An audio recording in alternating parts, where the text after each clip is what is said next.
Welcome, fellow Rotarians and guests, to this April 12th, 2021 Downtown Rotary meeting. We have an exciting program today, and I thank you all for joining us. Let's start with the Pledge of Allegiance. I pledge allegiance to the flag of the United States of America and to the republic for which it stands, one nation, under God, indivisible, with liberty and justice for all. And I am going to say today's invocation. Let us pray. Lord, bless the teachers who give their heart and mind to educating our children, our future. Thank you for the special gift that you have given them and for giving them a spirit of grace and compassion, while equipping them with the eagerness to see to it that our children are prepared for this changing and ever complex world. May they have strength and endurance to perform their many, many tasks, and may they know and feel the deep gratitude of not only those whom they teach, but all the rest of us who live in a society that they help to mold. Amen. All right. I would like to take a moment to ask that all of our guests today please stand and be recognized. I know no guests today? We have guests right there. Very good. Welcome. Jack, thanks for prodding them along. Thank you very much and welcome. We do have some Rotary business today. We have two new inductees. I look forward to doing that. We will start by inviting up Dan Doyle and Nick, please.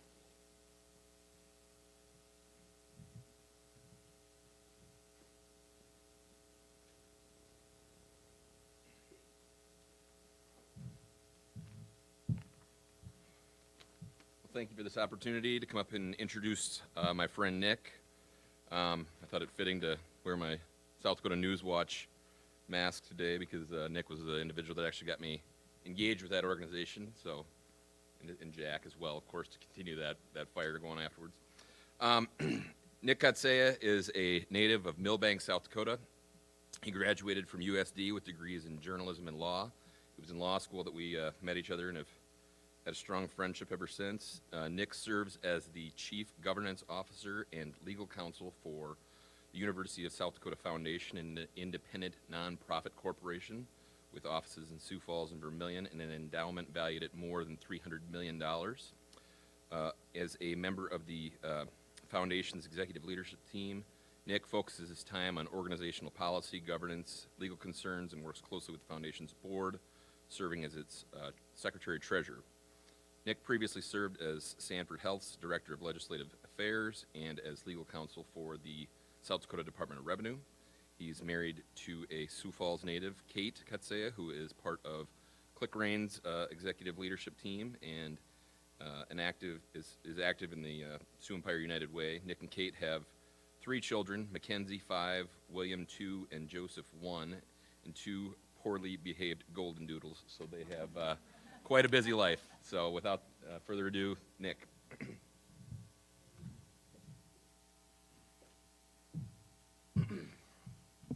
Thanks, Dan, and good afternoon, everybody. I wasn't expecting a Steven Tyler sort of microphone setup here, but I'll also forego all of the insults I had prepared. Dan and I do go back a long ways, and so his restraint today demonstrates that he surely appreciates the notion of mutually assured destruction. So, as Dan mentioned, I have the privilege of serving my alma mater, whose mission is a genuine inspiration to me. And I think that's important, certainly, in service work and volunteerism. I've been to a fair number of Rotary lunches over the years, and one thing that's always impressed me is the concentration of intellectual horsepower in this room and the commitment to service to the community and to the state of South Dakota. So I'm honored to be invited into this group, and I look forward to making whatever contributions I can to advancing Rotary's important mission of service. Thank you.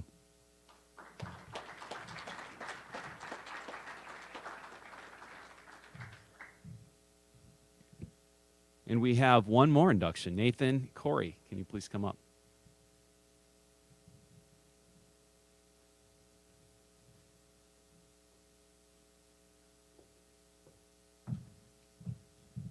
Nick, I too looked at the setup here and thought I can usually hide behind something. Well, Jason and Corey probably still can.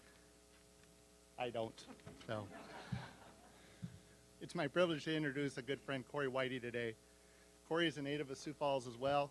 Corey is a senior portfolio manager, associate vice president, and financial advisor with the Venrick Goldman Group at Morgan Stanley. There, Corey supports families, individuals, and businesses to plan for their overall wealth management needs. Corey's very active in our community, especially that business community. He's been an ambassador for over 10 years with the Greater Sioux Falls Chamber of Commerce. He has served as the chair for the Ambassador Committee. He has served as the chair for the Chamber annual meeting. Corey's on the board of advisors or ambassadors for the American Cancer Society Gala. He also volunteers for the YMCA Strong Kids Campaign, Sioux Falls Air Show, JA Bowl-a-thon, and he's currently a board member at Dakota Abilities. So technically he's my boss. Outside of work in the community obligations, Corey and his wife Erica enjoy cheering for their children, Ella and Liam, on the soccer fields. Corey's also a music lover, golfer, and wine. If you want to know anything about wine, ask Corey. He's got a little bit of a supply in his basement. Corey, please share a few words.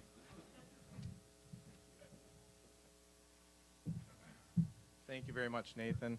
I knew that wine joke was coming here soon. So, thank you to everybody for allowing me to be a part of this organization. There are so many great people involved with Downtown Rotary. I am very honored to be asked and inducted here today.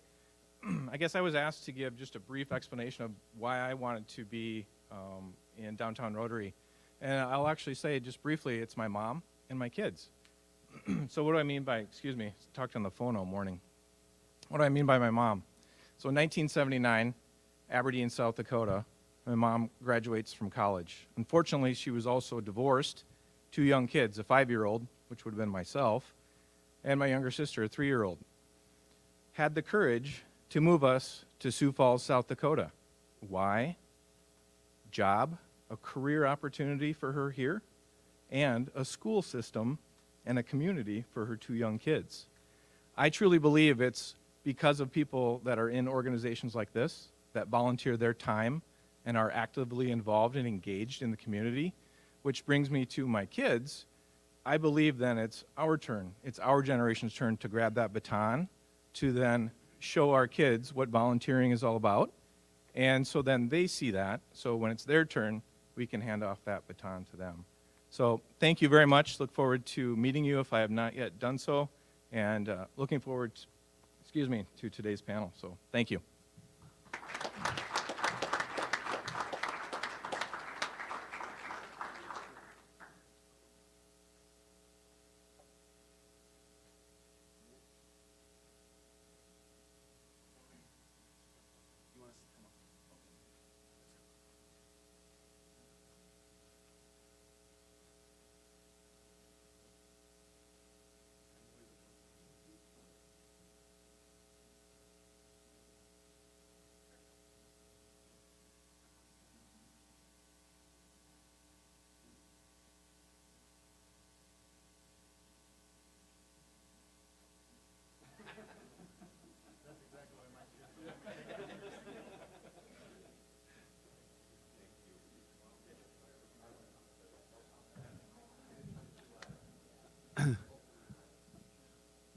Nick and Corey, thank you for joining the Downtown Rotary Club. It is a privilege to have you. And I think it was Nick that said there's all this intellectual horsepower. Despite my involvement, we appreciate you guys raising the bar for this organization. So thank you. I would like to now invite up Dr. Jane Stavem and our 4 panelists. So looking forward to this conversation. It is an important one, and I know the entire club is excited to have you.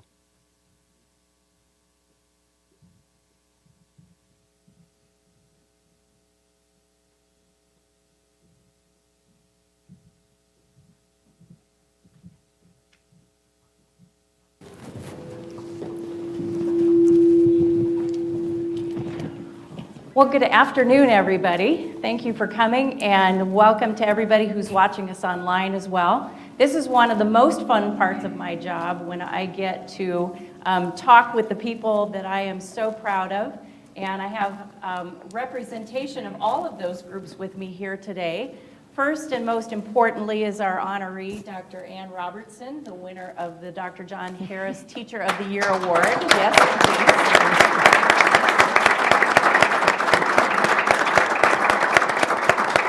I also get to work with a wonderful group of people known as the School Board of Education, and with us today is Kate Parker.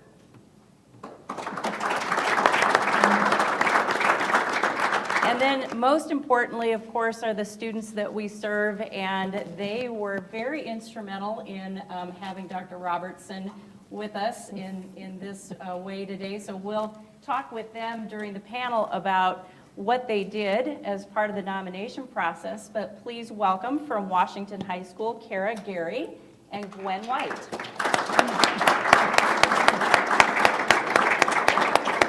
And I think Dr. Robertson and our students are particularly grateful today because I got them out of class. Yeah. So I'll write you a doctor's note if you need to get back in, if you have any trouble.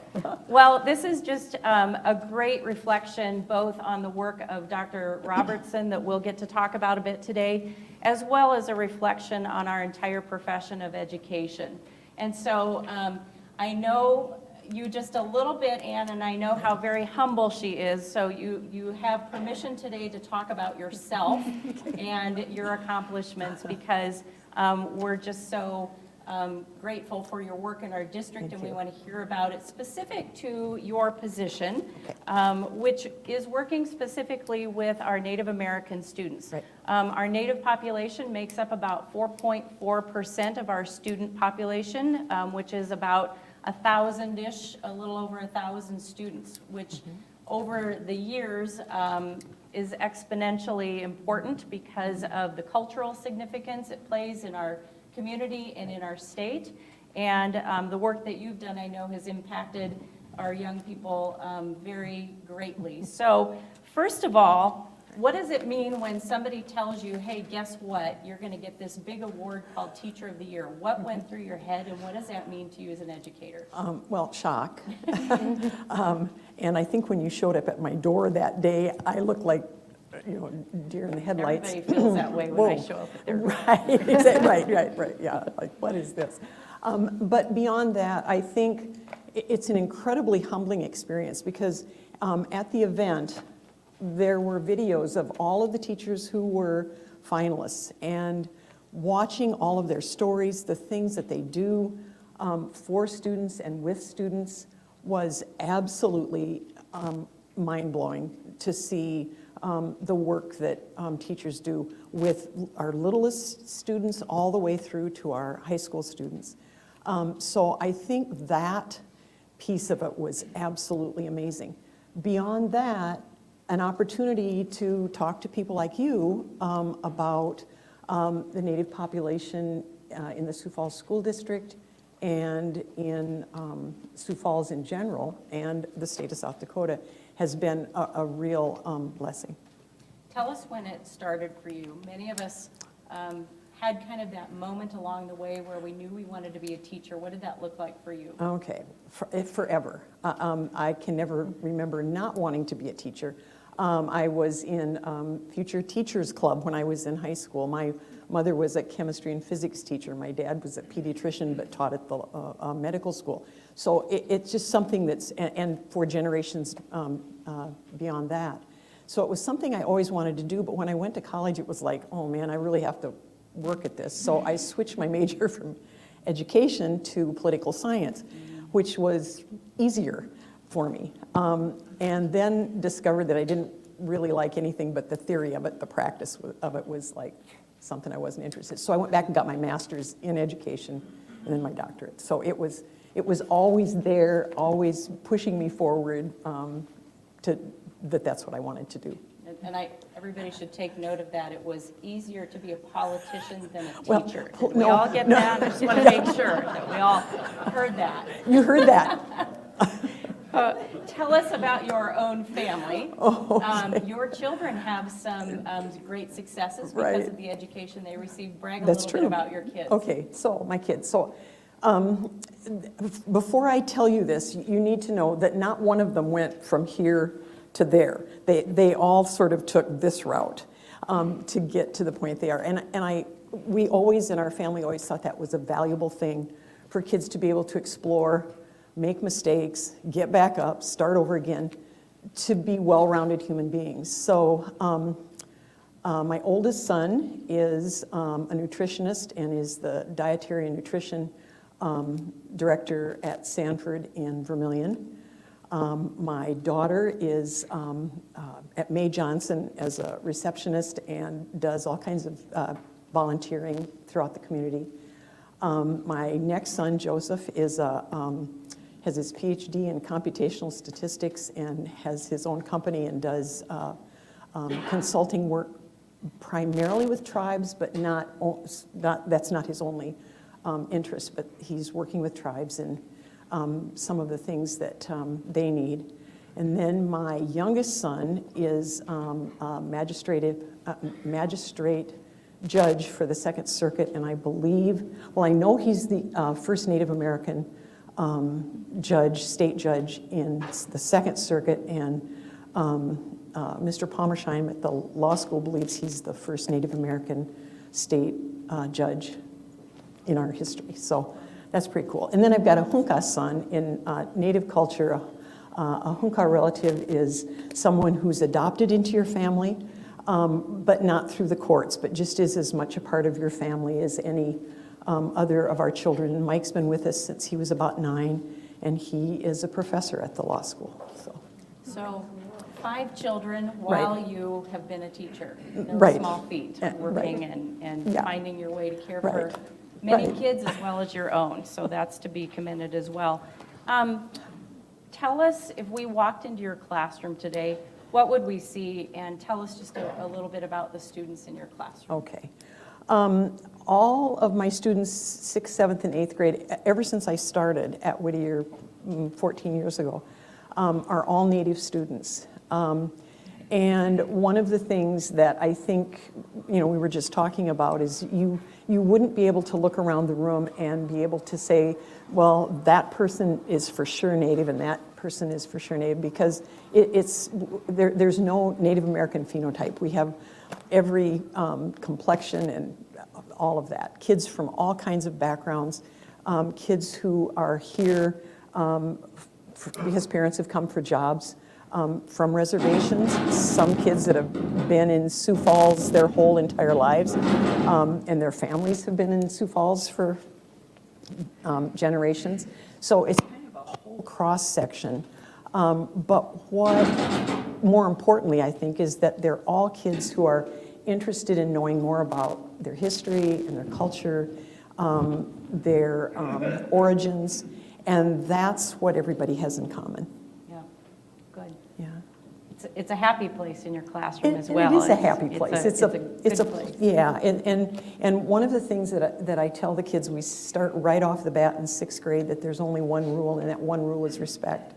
And it's respect for yourself, and respect for others, respect for the material, and that covers everything. And anytime somebody messes up, that's generally the response is from other students, is that wasn't very respectful. And so I think that makes us able to do things in that classroom that maybe other teachers don't have that privilege of being able to do. And then the fact that I've got them for 3 years, by the time they're 8th graders and beyond, we get to know each other pretty well. Yeah. Yeah. Which takes us to Kara and Gwen, Right. our 2 students who aren't too far out of Whittier. You're just in your freshman year at Washington. And I asked the students if they kind of joined forces and did this together, or if they did it independently. And they both made that choice independently and then kind of found each other. But there was something about being in Dr. Robertson's classroom that made you go to that effort of writing a letter, doing a nomination. Gwen, you want to start us off? Tell us a little bit about why you decided to be part of that process. Miss Miss Robertson, like she said, she taught us to be respectful to each other.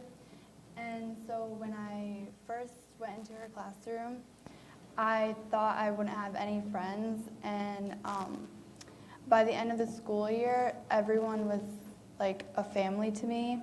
And I thought that was like really cool. And I like enjoyed going to class every day. And she just cared so much about everyone, and I am glad and thankful that she was my teacher. So yeah. It sounds like a sense of belonging. Yeah. You would say, which we know is really important to both kids and adults, that sense of being part of a group and being accepted. Kara, what was special for you and part of your nomination letter? Miss Robertson would just always be there for you. She would always make a time for you, no matter what, even if she was really busy. I just remember having a hard time one year, and she would just be there for me, and I was just able to talk to her. And it's just really nice knowing that she was there for you if you needed to talk to someone. And yeah, I'm just really thankful for her.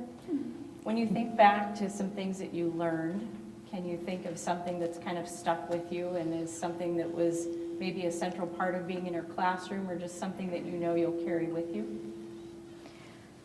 Just like she said, the amount of diversity. It's just really important to get to know everyone, and it doesn't matter like what their background is. You just get to know them and then see where that leads you. Mm-hmm. It's a good way of putting it. Get to know them and then see where it leads you. That's the first part of it. How about you, Gwen? Anything specific that'll kind of stick with you? Kinship was like family, and so like everyone I met, I knew that we were like related in some way and that we were all family. So I didn't feel judged or like felt like I didn't belong somewhere, because everyone was connected and we all shared some background and Common factor. Yeah. Mhm. That word kinship isn't something that we hear very often. We probably should think about it more, because it focuses on what we have in common rather than what we have as differences, which I think is so important. Kate, when you think about kind of the role of a board in supporting an entire district, and then we know the importance of also making sure that we support then different groups of students, different types of needs, all of those things throughout an entire district of 24, nearly 25,000 students.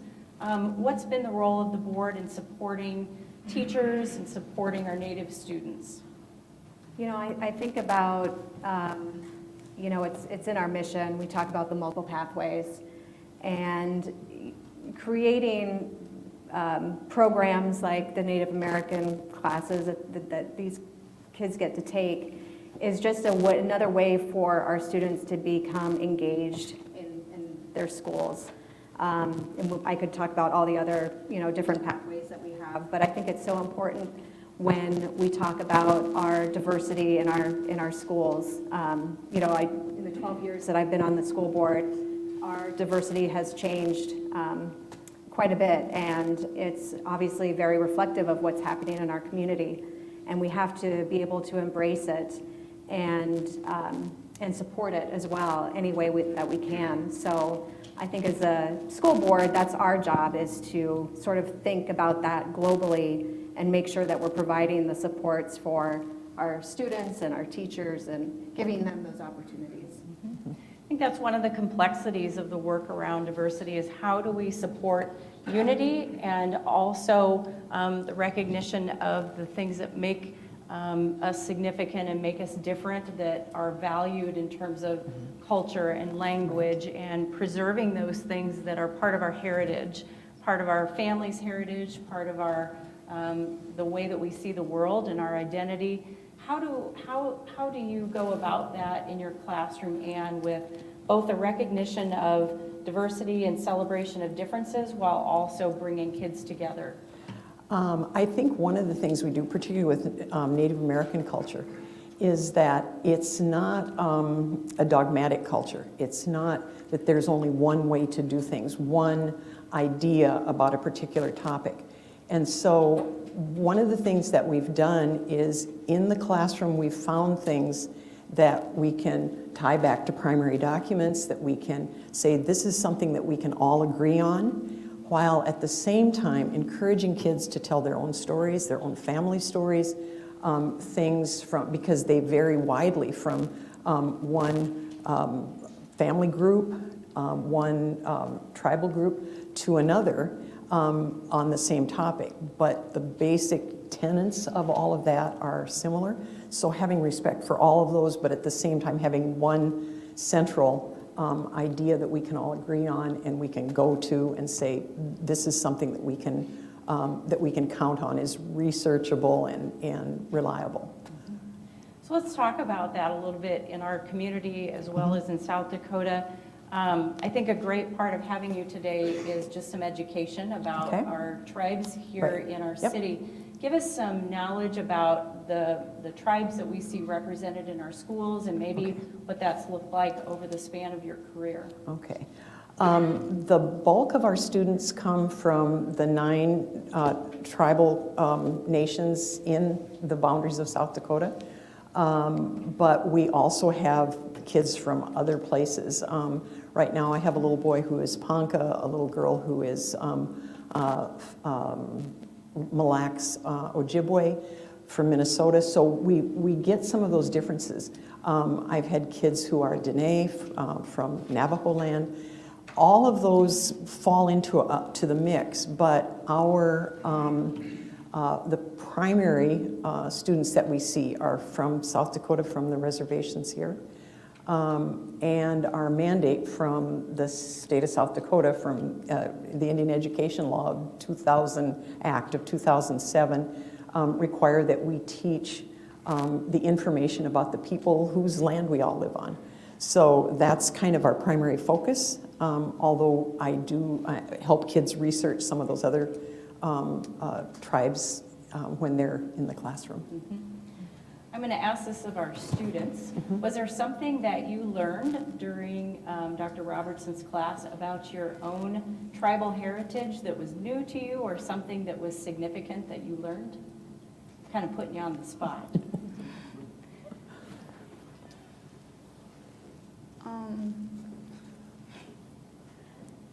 How about language? Language is one of the things that we talk about preserving. Were you able to learn some of your native language while you were in her classroom?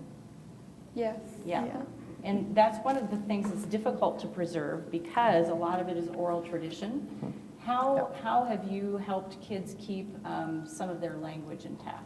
Well, just about everything that we do has, there's a language component. They're words that, you know, when we talk about the origin story, we talk about Makan, Shkan, we and Hawi, and so that there are those words that they learn. We aren't a language program. There is a language program in the high school, but we try to dedicate one day a week to language.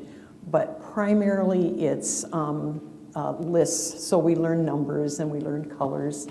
We learn our body parts, you know, that kind of thing. But not so much language beyond just the greetings of Petawashte, good day, or Pidamia for thank you, things like that the kids learn. But we do that one day a week, and then it's embedded in the rest of our curriculum. One of the things that I think is true of many cultures is sometimes there's some uncertainty about how to characterize things and what one word means and not wanting to get something wrong if you're talking to somebody. So help us distinguish between Lakota, Nakota, and Dakota. Okay, change the D, the L, the N, for the most part. Although when one of my children took language at the university, his professor said that there was this young man who was a Dakota, and he was going West River, and he told his dad he didn't think he could communicate with the people there, and he said, well, just change those out. And so the first Lakota man he met, he shook his hand and he said, "Hallelujah." So it doesn't always work, but basically, so Pedamia is Dakota for thank you, Pelamia is Lakota, Penamia is Nakota. Although there are some different words that, descriptive words, primarily because the environment was different, that had to be, because they're descriptive, had to be different. But a lot of those words are words like, we lived in Tennessee for a few years, and I taught there, and family would talk about kin rather than relatives, or people would talk about. So there's some of those words that, you know, I knew what they meant, but weren't words that I used, and there's a lot of that for our fluent speakers, that they can understand the two different dialects. Mm-hmm. But the primary change are the L, the N, and the D. So Kate, when you think about kind of the future picture of how a community recognizes diversity and how as a school district we move forward, what are some of the things that the board has supported in the past and looks to as we move forward? Where do we need to grow? Yeah, I mean, I think, you know, I look at our district strategic plan, which we are slowly merging into a new strategic plan and district priorities, but we're 5 years into our current one. And, you know, diversity played an important piece of that strategic plan over the last 5 years. How do we make our staff and our teachers more reflective of our population and our schools? What efforts can we make as a school board and a school district to increase those numbers? You know, what can we do to support all the different programs like the Native American program? You know, and I think that's what we've got to do, and I look forward to the conversation we're going to have soon on our next set of district priorities, and where we will you know, take that document over the last 5 years and then repurpose it into another living, breathing document that will direct our work. Yeah, tonight at 4 o'clock during the work session, if you'd all like to come and join us, then I'm sure that they would love to. But We'd welcome an audience, yes. Students, do you think there are misconceptions that people have about Native American teenagers maybe, or something? If you were going to apply for a job in our community, what would you want them to know about Native American students, teenagers? Words of advice. I feel like that's a tricky question because I think when people think of a Native American teenager, not everyone, but I've definitely met some people where they think like you're just automatically not very good in school, not making good decisions, and I feel like that's not true. There are Native American students that actually are great in school and they like care about their future. Just that, yeah. Just Good. Don't think about stereotypes. Mm-hmm. Yeah. What about you, Gwen? Anything you'd give for advice? We work hard and we try our best, and I think that, like Kara said, they don't view us as like good people, but we are, and yeah, I don't know. Yeah. I think we all battle multiple kinds of stereotypes, but when we're talking specifically about cultural things, it's getting to know that person, again, like you just said, before you make some assumptions about who or what they are. When you think about the work moving forward as a district and from your perspective, what are some things that are important to you, and you look down the road for maybe brand new teachers as they're coming in the door, joining our school district? What's really important for teachers and staff? I think a couple of things. Sort of some of these things that are just random things for teachers in general is you can't take anything personally. Anything a student says It's not because, so one of the things that I've heard recently from some of our teachers is that kids will say, well, it's because I'm brown, or it's because I'm, that those things aren't coming at teachers as a personal attack. They're coming because, particularly middle school kids, high school kids too, I think, it's all about them. It really has nothing to do with the teacher. That I would like them to know. The other thing I'd like them to know is it's okay to create relationships with kids. It's okay to be kind and be respectful to your students. That doesn't do anything to make you less in their eyes. In fact, if you create those relationships with kids, they will do just about anything you ask them to do. Academically, they will try to reach the goals that you set for them. And so I think those things in particular, and I think that's particularly important when you have a very diverse population, because I think sometimes teachers are afraid to do that. And I think what we have to watch out for with diverse populations is the racism of low expectation, of being saying that kid probably can't do it because they're Native or they're African American or whatever the ethnicity might be. But we have to hold those high standards for all kids. Relationship is really at the bedrock of teaching. And I think in our world today, many things have happened even over the last year that continues to reshape that lens. And I think sometimes we sacrifice relationships and having hard conversations so that we can understand the perspective of another person for just fear of how we might be perceived, or that we, like I said, might do something wrong, but we miss opportunities at the same time. And so part of our work as a school district is to make sure that we're equipping our students as well as our staff to have those great relationships and conversations with each other, to continue to foster that understanding and to create a condition where everybody feels like they belong and everybody feels like they can get a great education, because that's what we're really all about. Part of that is mentoring. Yes. And the mayor's charge to all of us with the mentoring initiative in our community, the Sioux 52 initiative, is really important when it comes to our students. Talk to us about the difference you've seen when somebody decides to be a mentor with a student maybe who's been in your class. Oh my gosh, that for some kids that can be a pivotal point. One of the things that we know is kids that are in middle school and high school have very limited worldviews.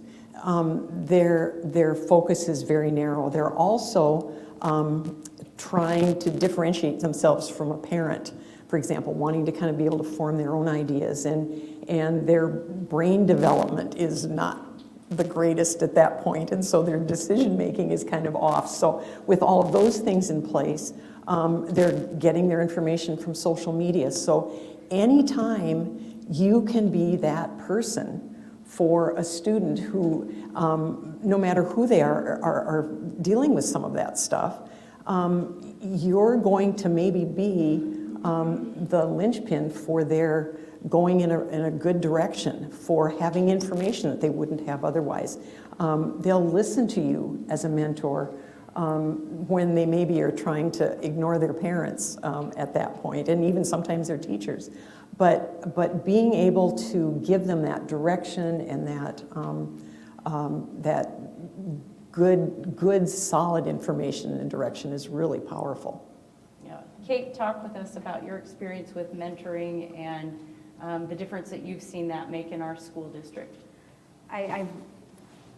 A lot of what Ann said already. It really provides a different view for those students outside of their insular world, their home life, or even their school building. I actually haven't personally mentored myself. My husband did mentor a student for many years.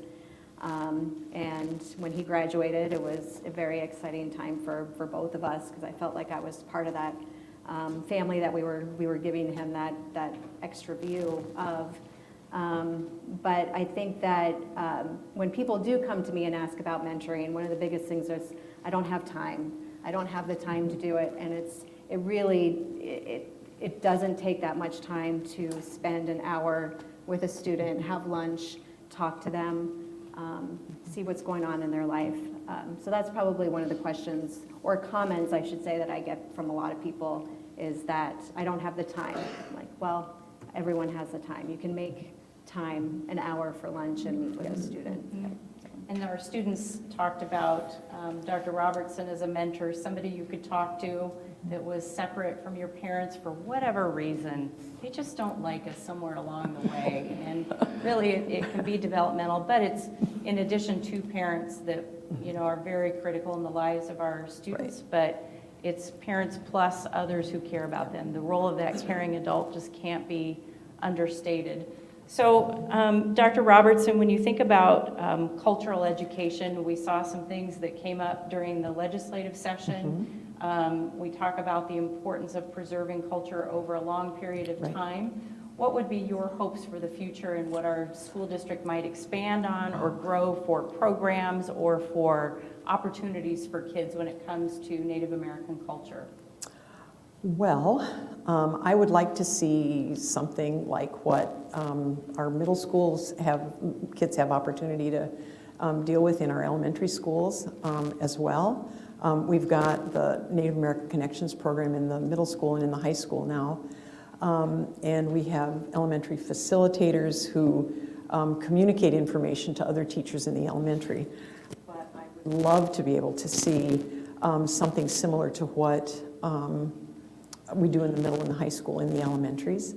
I'd also like to see this program available for all students, not just Native students. And because in our middle schools and in our high schools, there's only one of us, and particularly at a school like Whittier, where the Native population is high, that's and those kids get priority. That's all I have room for in my classes, and they're generally pretty good-sized classes. Last year, I can't remember if it was your class or if it's, I think it's been multiple classes, where the rule was if you come and there's someone else in your seat, find an empty one, because I could always count on at least one person being gone, so we went over the number of seats in the classroom. So I'd like to see this offered to all students, not just Native students, but as one of the exploratory classes. And I'd like to see it expanded in the high school as well. Yeah. And to do that, we need teachers We need to teach teachers, the content yes, well, hint, right. hint. So if you know anybody, right. Students, is there something that you think would be beneficial for all kids to learn when it comes to Native American culture? What would be something you would hope everybody would learn about?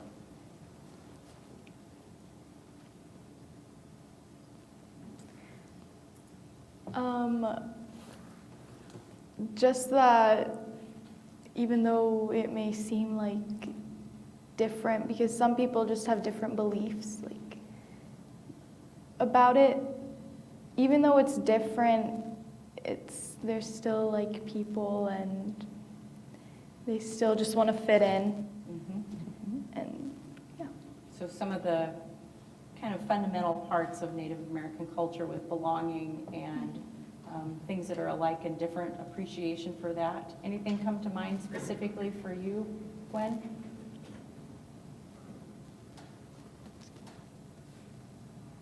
Nothing specific?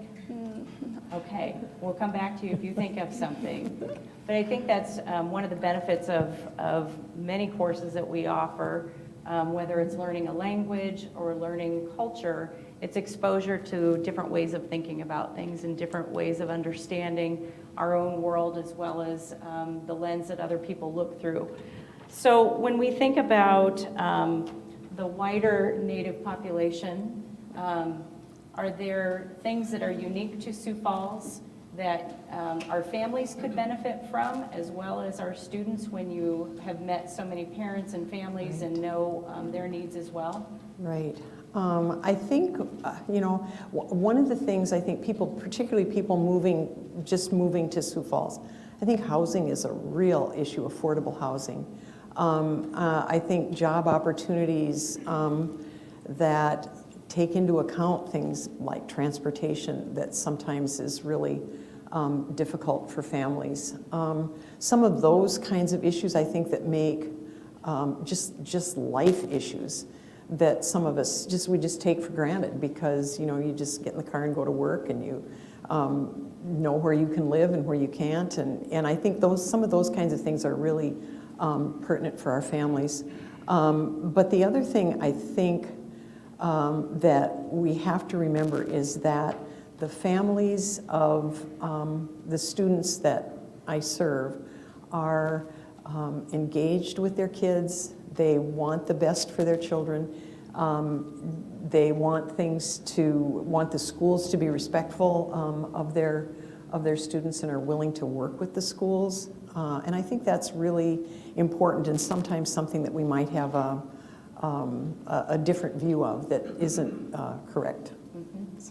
Yeah, having that whole picture, I think, is important, Right. particularly as we cover that in a group like this that covers so many sectors in our community, that really it's everything that helps support a child's attendance, from transportation to basic needs to housing, to then really being a great partner as a school district with our families and listening well. One of the things that we've been talking about as we revise our district priorities is we often try to go about solving problems or offering what we think our students or our families need or want without asking them or talking with them enough about what that is. And so that's something we really want to bake into the fabric of our district moving forward. Good. So I'm going to bring us back to the very reason why we're here with you, Anne, back to the final question about Teacher of the Year.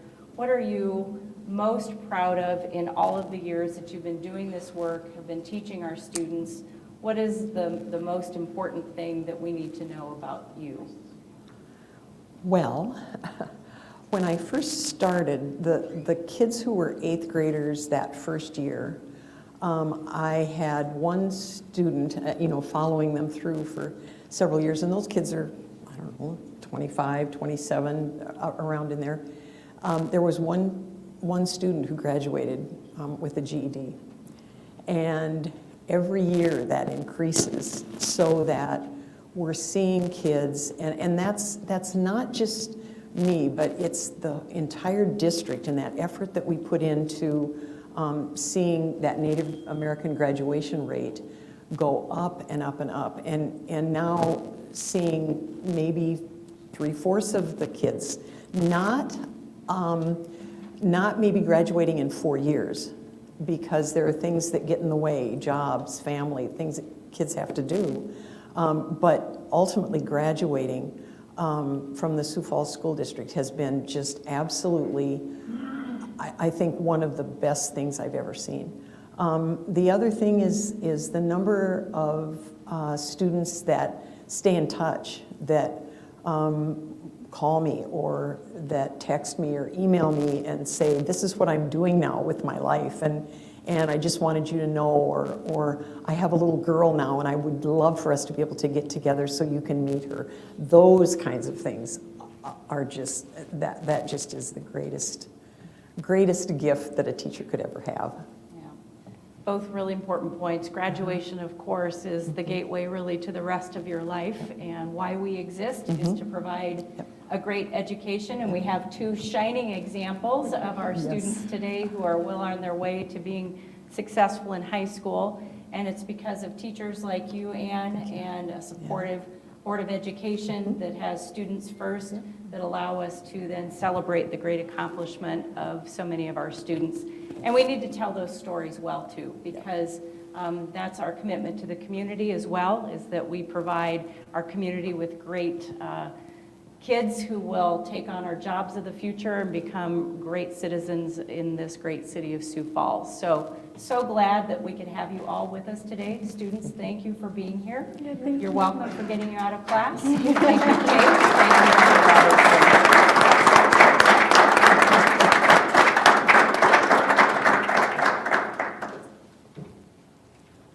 Dr. Stavem, thank you for facilitating today. Important conversation. And thank you so much for the work You're that welcome. you do. I just can't express my appreciation enough. And Now, Kara and Gwen, I realize how difficult it is to sit up on a stage in front of a bunch of grown-ups, you know, but you articulated very well what it is that you aim for, and that is understanding. We all heard that. So thank you very much, and Kate, thank you for service. It's a tough job. Thank you so much. Thank you. Fellow Rotarians and guests, thank these panelists for such a great conversation. Important.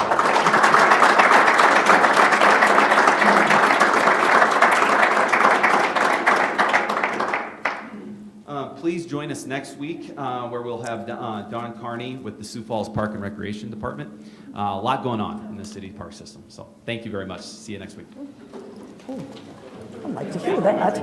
Yeah, thank you. You're welcome. Don't forget to sign your books. Oh, yes. Sign our books.